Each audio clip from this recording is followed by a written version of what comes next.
Bienvenue dans la partie 2. Bon, ben là, si vous êtes prêts à dater, on part avec ça. Comment on se prépare au dating avec un handicap visuel? Premièrement, j'aimerais ça vous dire que j'ai fait un petit vox pop avec des hommes et des femmes atteints de la rétinite pigmentaire.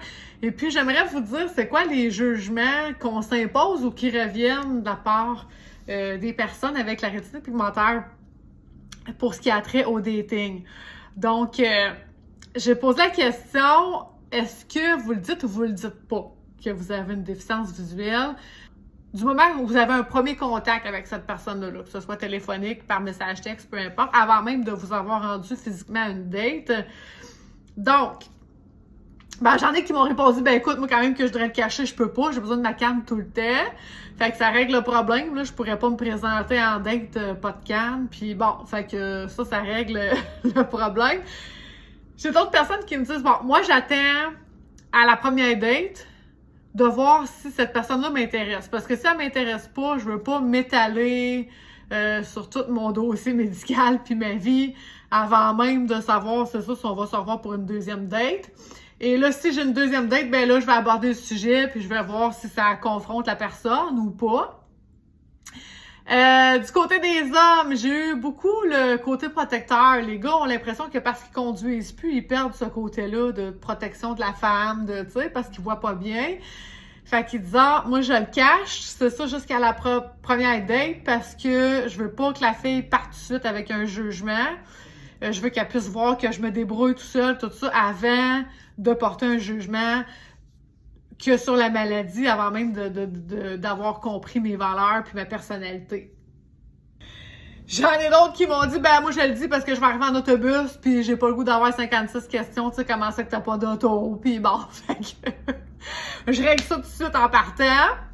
J'ai aussi eu la chance, ça c'est pendant un tournage à Ami Télé, j'ai rencontré un garçon que lui, il était en fauteuil roulant, donc ça n'avait pas rapport avec la rétinite pigmentaire, mais j'ai aimé sa réponse. Lui, il m'avait dit, mais moi, non seulement je me cache pas, mais c'est ça que je mets comme photo de profil dans les réseaux de rencontres. Là. Je mets une photo avec mon fauteuil roulant, puis là, je vous le cite, il dit, pour moi, c'est un filtre à bullshit, dans le sens que je vais rencontrer juste les filles que ça dérange vraiment pas. Tu sais, je perdrai pas mon temps, c'est ça, à jaser au téléphone ou avec du monde qui seront pas intéressés, qui vont finir par bloquer parce que j'ai un fauteuil roulant. Fait que non, moi, tout de suite, je le plug là, dans ma photo de profil. Fait que si ça fait pas ton affaire, next. Bon, fait que la question, je le dis-tu pas, pour moi, c'est personnel à chacun, là, tu sais. Mais c'est juste que sachez que si dans vos critères, l'honnêteté fait partie de vos critères, c'est sûr que je vous vois mal ne pas le dévoiler rapidement.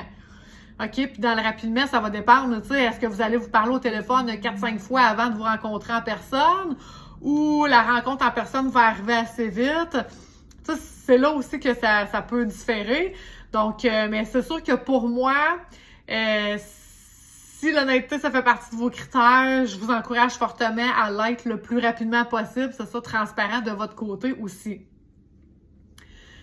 Je suis d'accord aussi avec le point de la personne que je vous parlais en fauteuil roulant parce que, tu sais, à un moment donné aussi, si ça dérange, on est aussi bien de le savoir tout de suite. Puis des fois, les gens, non, ça me dérange pas. Moi, j'ai déjà vécu ça personnellement au téléphone. Non, ça me dérange pas. Mais là, la première fois qu'ils te voient avec la canne puis tout ça, finalement, tu t'aperçois que ça les dérange plus, tu sais.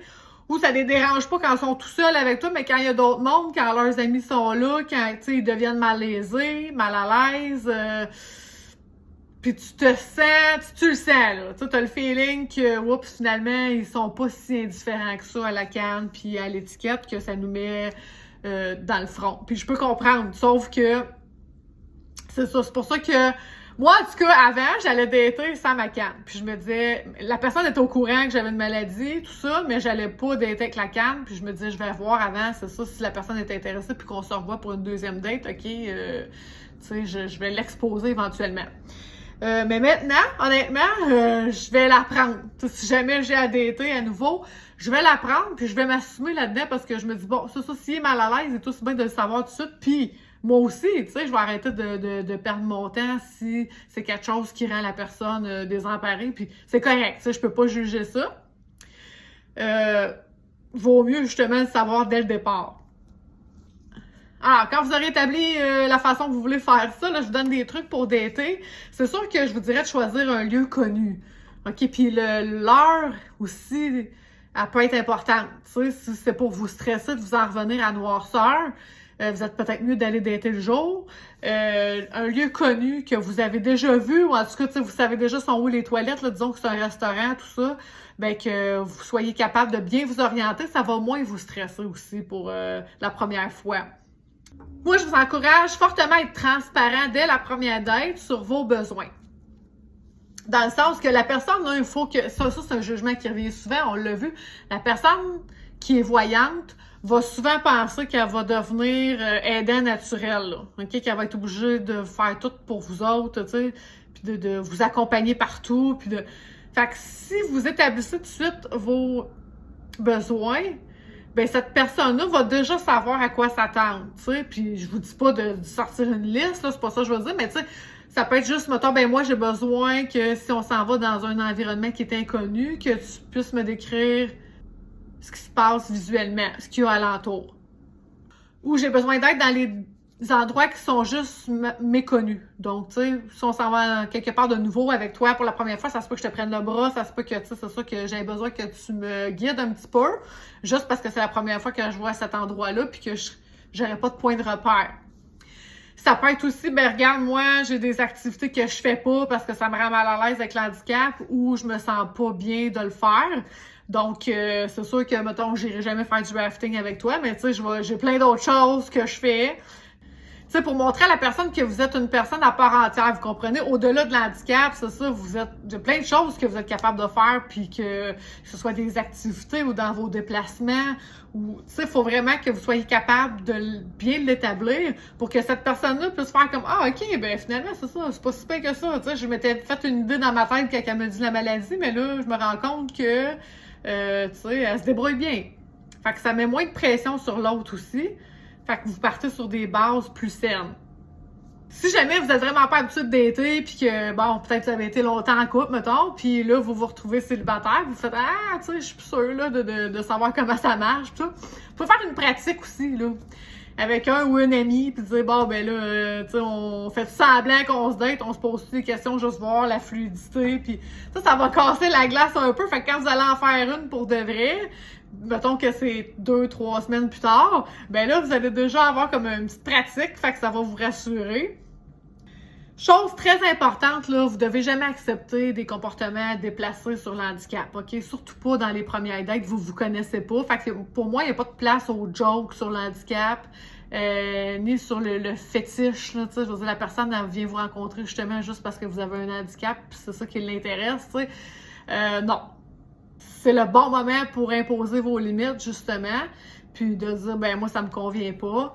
Il y a des choses qui se font, tu sais, pour les jokes, je peux comprendre qu'à la longue, on se connaît un peu plus, puis tu sais, puis s'il y en a une qui a un bon sens de l'humour dans la vie, c'est moi, là, fait que je suis la première à rire de ma gueule, mais je m'attends pas à ça des premières dates, tu sais, je vais commencer par te connaître, puis après, je vais aller prendre tes commentaires puis tes jokes, tu sais, par rapport à ça, puis je vais sûrement les trouver drôles, mais je trouve qu'au départ, ça se fait pas.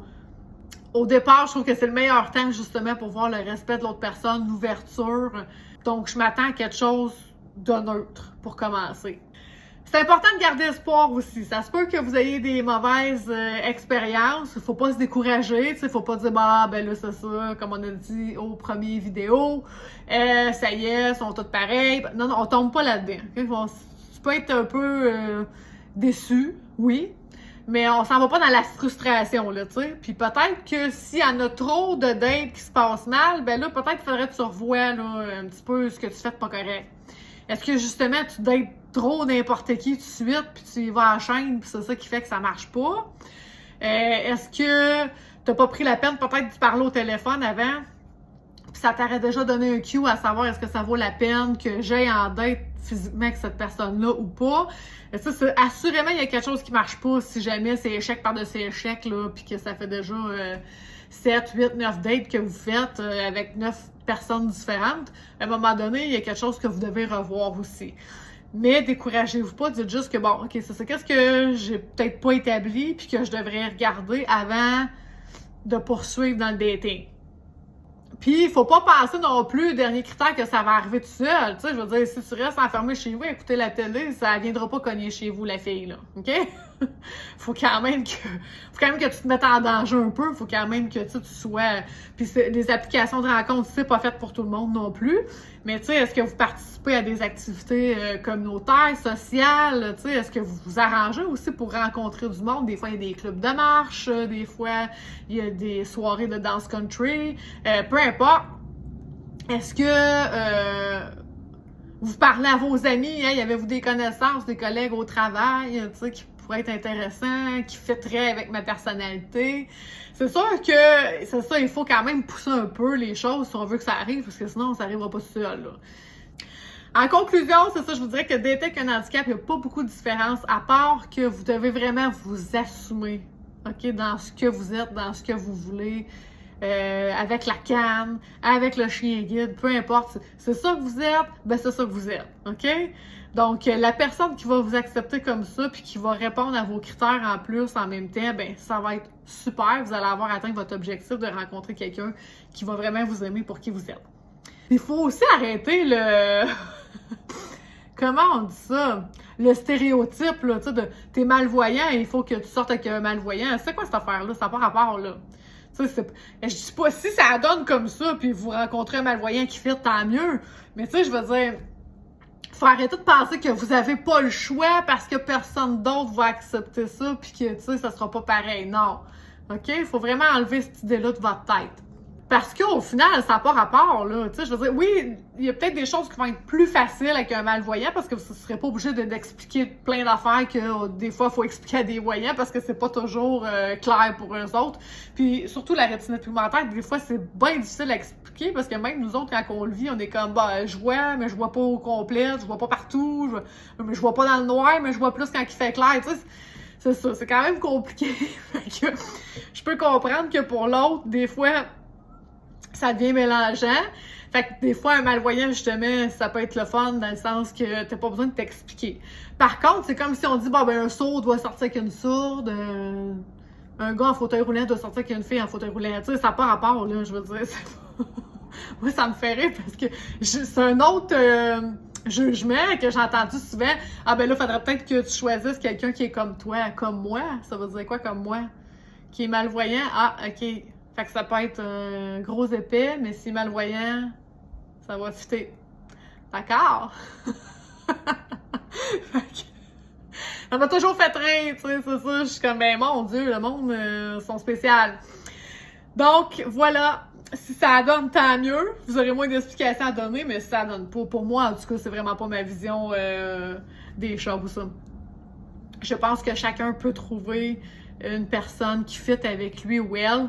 Puis ça, c'est bien plus selon les critères que vous avez établis dans le premier vidéo que basé sur l'handicap. Donc, je vous souhaite bonne chance pour votre dating. Puis si jamais il y a des belles histoires qui se passent, ben écoute, écrivez-moi ça en commentaire, j'aimerais ça être au courant. Je vous souhaite une bonne journée, je vous dis au prochain vidéo.